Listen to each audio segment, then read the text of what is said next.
Hello guys, welcome to my YouTube channel NRBR SSC target में आपका स्वागत है। आप लोगों ने अगले वीडियो में प्राचीन भारत मतलब अभिलेख के बारे में पढ़े थे और अब आज हम लोग सिक्के के बारे में पढ़ते हैं। चलिए आइए हम लोग सिक्के के बारे में पढ़ते हैं। सिक्के के अध्ययन को मुद्रा शास्त्र कहते हैं। पुराने सिक्के तांबा, चांदी, सोना और सीसा धातु के बनते हैं, जबकि प्राचीनतम सिक्के को आहार सिक्के कहा जाता है। इसी को साहित्य में कारसन कहा जाता है। सर्वप्रथम सिक्के पर यवन शासकों ने लेख लिखने का कार्य किया। कनिष्क के सिक्के से उसका बौद्ध धर्म का अनुयायी होना प्रमाणित होता है। इंडो यूनानी तथा इंडो सीथियन शासकों के इतिहास के प्रमुख स्रोत सिक्के हैं। आरंभिक सिक्के अधिकतर चांदी के होते हैं, जबकि तांबे के सिक्के बहुत कम थे। ये सिक्के पंचमार्क सिक्के कहलाते थे। रोमन सिक्के अरिकमेदो पुदुचेरी के पास से प्राप्त हुए हैं। उत्तर भारतीय मंदिरों की कला शैली नागर शैली कहलाती है। वह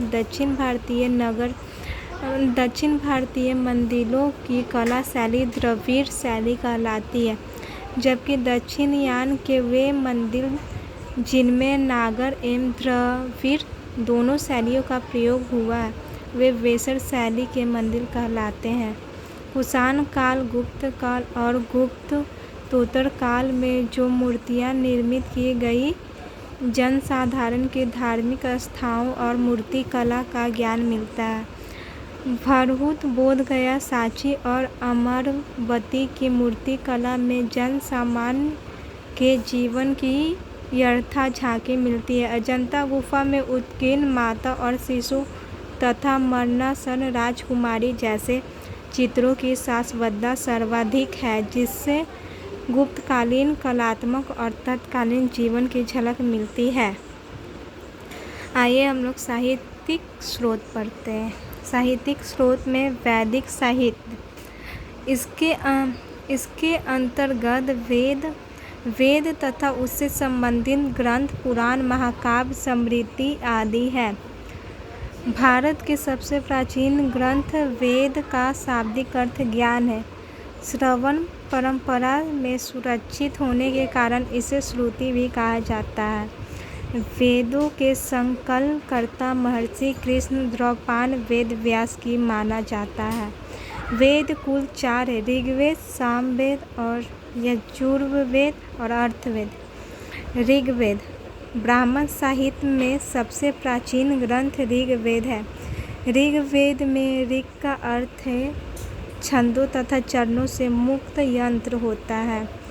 रचनाओं के क्रमबद्ध ज्ञान के संग्रह को ऋग्वेद कहा जाता है। इसमें 10 मंडल, 1028 सूक्त और 10,446 रचनाएं हैं।